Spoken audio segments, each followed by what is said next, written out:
दोस्तों ये देखिए येलो फुटेड ग्रीन पिजन, ये एक ही मुझे दिख रहा है। एक्चुअली ये पेड़ काफ़ी घना है और ट्रैफिक आ रहा है तो मैं रोड के बीच में नहीं खड़ी हो पा रही हूँ, लेकिन यहाँ पे कई सारे बैठे हैं। एक अभी उड़ के गया है और एक ये येलो फुटेड ग्रीन पिजन बैठी है। इसकी जो आवाज़ भी होती है ना, नॉर्मल पिजन से बहुत लो पिच में बोलता है और बड़ी मीठी आवाज़ होती है इसकी। तो और ये होते भी बड़े जेंटल हैं, जैसे जो आपके रॉक पिजन्स आपने देखे होंगे अपने सोसाइटीज़ में, ऑफिसेज़ के बाहर, वो बड़े ही अग्रेसिव हो गए हैं और इनफैक्ट वो पेस्ट डिक्लेयर कर दिया गया है पिजन्स को, जो रॉक पिजन्स होते हैं। लेकिन ये बहुत अच्छी वैरायटी है पिजन की और इसको येलो फुटेड ग्रीन पिजन कहते हैं। ये अभी भी बैठा हुआ है येलो फुटेड ग्रीन पिजन। ये कोलम्बिफॉर्मिस ऑर्डर को बिलोंग करते हैं और इनके कई सारी वैरायटीज़ होती है। पिजन्स और डव्स में फ़र्क होता है। पिजन्स थोड़े बड़े साइज़ के होते हैं, बॉडी साइज़ बड़ा होता है, और जो डव्स होते हैं वो छोटे साइज़ के होते हैं, बहुत सॉफ्ट होते हैं। उड़ गया यहाँ से, थोड़ा बेटर जगह पे जाके बैठ गया है क्योंकि वहाँ पर ना बड़ी मुश्किल हो रही थी बीच में खड़े होने में। तो डव्स के बारे में मैं बता रही थी कि जैसे स्पॉटेड डव्स होते हैं या आपके लाफिंग डव है, ये यूरेशियन कॉलर डव है, ये बड़े कॉमनली मिल जाते हैं शहरों में भी, और जो हमारे थोड़े बहुत मतलब जैसे छोटे मोटे फॉरेस्ट्स हैं, जो अर्बन फॉरेस्ट्स हैं या हिमालयन फुटहिल्स हैं, हर जगह ये मिलते हैं। और उसके अलावा एमरल्ड डव है और बहुत सारी वैरायटीज़ होती हैं डव्स की। ये यहाँ से भी उड़ गया। तो डव्स और पिजन्स में थोड़े बेसिक डिफरेंसेस होते हैं, मेनली बॉडी साइज़ के और थोड़ा सा बिहेवियर, खाने पीने की आदतों में, दोनों में फ़र्क होता है। ये देखिए दोस्तों, बहुत सारे येलो फुटेड ग्रीन पिजन बैठे हैं यहाँ पर और एटलीस्ट 10-12 बैठे हुए हैं इसी लाइन पर। एंटिसिपेशन में है, बारिश तो आज प्रेडिक्टेड है ही। इनको भी पता चल जाता है, जानवरों और बर्ड्स के पास बहुत ज़्यादा एबिलिटी होती है ये वेदर प्रेडिक्शन करने की, क्योंकि इनको प्रोटेक्ट करने वाला, बताने वाला तो कोई है नहीं। तो ये खुद ही जो है इनके पास नेविगेशन के तरीके होते हैं जिससे ये रास्ता भी पता करते हैं, खाना और पानी कहाँ है ये भी इनको पता चलता है, और वेदर में क्या चेंज आने वाला है ये भी पता चलता है। अभी मार्च के महीने में यहाँ पर बड़ा ही सीवियर हेल स्टॉर्म हुआ था, करीब करीब आधा घंटा वो हेल स्टॉर्म चला था, उसमें मैं फंस भी गई थी। तो उस दिन भी मैं बर्ड्स को फ़ोटोग्राफ करने निकली थी, और जिस जगह पे मैं जाती हूँ नॉर्मली, डीगल टोल प्लाज़ा के पास में, उससे थोड़ा सा आगे है, तो वहाँ पर बहुत सारी लैपविंग्स बिल्कुल एक जगह हडल होके सारी बैठी हुई थी। तो वो एक इंडिकेशन था कि मतलब मौसम बहुत ख़राब होने वाला है। तो इस तरह इंडिकेशंस मिलते हैं जानवरों से और पक्षियों से, लेकिन क्योंकि हम अब अपने अर्बन लाइफ में इतना ज़्यादा मसरूफ़ हो चुके हैं, हम इन चीज़ों पर कभी ध्यान ही नहीं देते, ना ही हम इनकी भाषा समझना जानते हैं। लेकिन फैक्ट ये है कि ये हमें सारी वार्निंग्स देते हैं अगर हम ध्यान से इनको देखें और समझें तो। अब देखिए बादल घने हो गए तो ये और भी अच्छे दिख रहे हैं। पहले थोड़ी धूप आ रही थी बीच में से तो ये ब्लैक दिख रहे थे, डार्क दिख रहे थे, क्योंकि सामने से आ रही है धूप। लेकिन अब बादल ने ढक लिया है सूरज को, तो अब देखिए ये बिल्कुल ग्रीन, मतलब ये जो इनकी बॉडी है वो साफ साफ नज़र आ रही है कैसी है। ये देखिए सारे के सारे येलो फुटेड वाले हैं।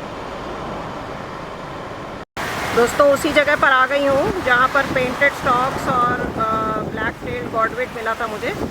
आज भी यहाँ पर देखिए कई सारे पेंटेड स्टॉक्स हैं। ये 2 हैं, ये 2 और 4, पीछे 2 हैं, 6 और ये 7, 8, 9 पेंटेड स्टॉक्स हैं। मुझे पहले लगा था कि वो पीछे वाले ब्राह्मणी डक्स हैं, लेकिन वो भी पेंटेड स्टॉक ही हैं और काफ़ी अच्छी स्ट्रेंथ है यहाँ पर देखिए।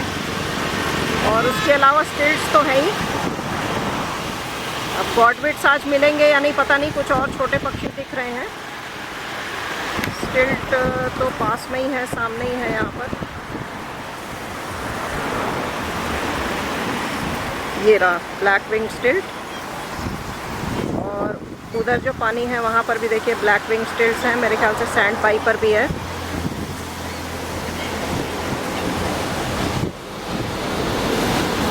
ये देखिए ये सारे ब्लैक विंग स्टिल्ट है जिसको गजपांव कहते हैं, और ये छोटे वाले हैं ये सैंड पाइपर हैं।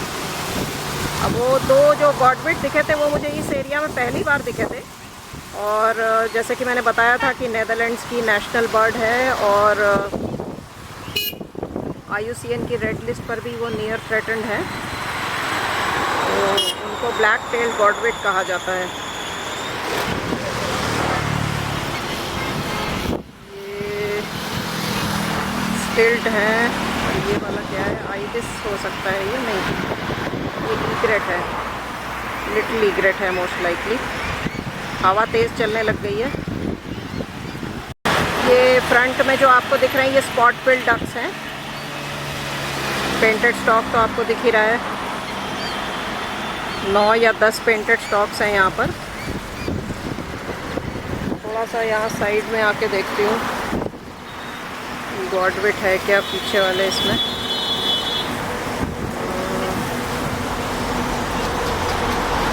ये भी डक ही है, हाँ स्पॉट बिल डक है और ब्लैक विंग स्टिल्ट्स हैं और कुछ सैंड पाइपर्स हैं यहाँ पीछे।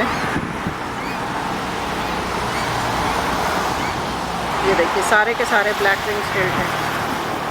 अच्छा, जो हरियल अभी मैंने आपको दिखाया थोड़ी देर पहले, जो येलो फुटेड ग्रीन पिजन था उसको हरियल भी कहते हैं हिंदी में। येलो फुटेड ग्रीन पिजन को हरियल कहा जाता है। कितने खूबसूरत लग रहे हैं पेंटेड स्टॉक्स देखिए। ये दोस्तों खेत के बीच में जो मिट्टी उभरी हुई है यहाँ पे ये रेड वेटेड लैपविंग बैठी है। इसके पीछे ये ब्लैक विंग स्टिल्ट है और सामने ये जो दिख रहा है छोटा वाला ये सैंड पाइपर है, वुड सैंड पाइपर है। ये गर्मियों के समय में भी ये यहीं पर था, कई बार दिखाया मैंने आपको।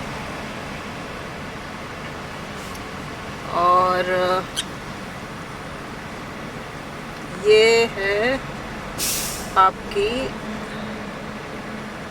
है आपकी स्पॉटेड सैंड पाइपर या रेड शैंक भी है, ये हो सकती है क्योंकि इसके पैर देखिए रेड हैं। ये देखिए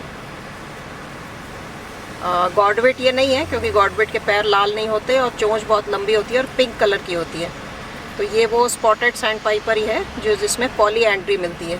जकानाज में भी पॉलीएंड्री मिलती है, मतलब कि फ़ीमेल जो है वो कई मेल से मेट करती है और कई बार अंडे देती है और मेल जो है वो बच्चों की और अंडों की सुरक्षा करता है। तो ये स्पॉटेड सैंड पाइपर में भी ये चीज़ मिलती है। इस फिनोमेना को कहते हैं पॉलीएंड्री। ये देखिए। अच्छा, जैसे कि मैंने आपको पिछले एक वीडियो में बताया था कि इन सब का ऑर्डर काफ़ी हद तक सेम है, जैसे स्टॉक्स वगैरह का और जो दूसरे बर्ड्स हैं। लेकिन ये जो जैसे कि आपके हेरन्स, ईग्रेट्स वगैरह, बिटर्न्स, लेकिन जो सैंड पाइपर, स्नाइप्स और लैपविंग्स और आपके जो ये गॉडविट्स वगैरह हैं ये अलग ऑर्डर में आते हैं, उनकी फैमिली भी अलग होती है। तो ये एक दूसरे से काफ़ी रिलेटेड है, मतलब जो सैंड पाइपर्स हैं, स्नाइप्स हैं, लैपविंग्स हैं, गॉडविट हैं, ये सब आपस में काफ़ी क्लोजली रिलेटेड है क्योंकि ये सेम ऑर्डर के हैं, बस इनकी फैमिली अलग अलग। ये वुड सैंड पाइपर देखिए कितना पीछे निकल गया, वहाँ तक चला गया बिल्कुल खाना ढूंढते ढूंढते। अभी ये बिल्कुल इसी मिट्टी के बांध पे था जिस पे लैपविंग्स बैठी हुई हैं। यहाँ पर ये एक है और एक ये 2 लैपविंग यहाँ बैठी हुई हैं। वुड सैंड पाइपर भी यहीं था लेकिन वो काफ़ी पीछे चला गया, इस लैपविंग के पीछे वहाँ पर है। ये रहा, ये देखिए बहुत छोटे साइज़ का होता है ये सैंड पाइपर्स में। वुड सैंड पाइपर काफ़ी छोटे साइज़ का होता है। लैपविंग्स और प्लोवर्स कॉमन फैमिली की हैं। ऑर्डर सबका सेम है, sandpiper, snipes, lapwing, plovers, curlew, godwit, ये सारे जो है सेम ऑर्डर के हैं लेकिन फैमिली इनकी अलग अलग है। तो उस केस में लैपविंग्स और प्लोवर्स की फैमिली सेम है और इनमें ख़ास बात यह है कि ये पर्च नहीं कर सकते, मतलब डाल को पकड़ के या तार को पकड़ के ये नहीं बैठ सकते हैं लैपविंग्स, जबकि बाकी पक्षियों में ये कैपेबिलिटी होती है। और दूसरे जो ये वाले जो हैं, जो सैंड पाइपर्स और स्नाइप्स हैं, ये अलग फैमिली में आते हैं लेकिन ऑर्डर इनका भी सेम है। और यहाँ पे जो स्पॉटेड सैंड पाइपर था उसकी मैंने कुछ स्टिल शॉट्स भी ली क्योंकि अच्छा आ रहा था। वो अब नहीं दिखाई दे रहा है, यहाँ कहीं छुप गया।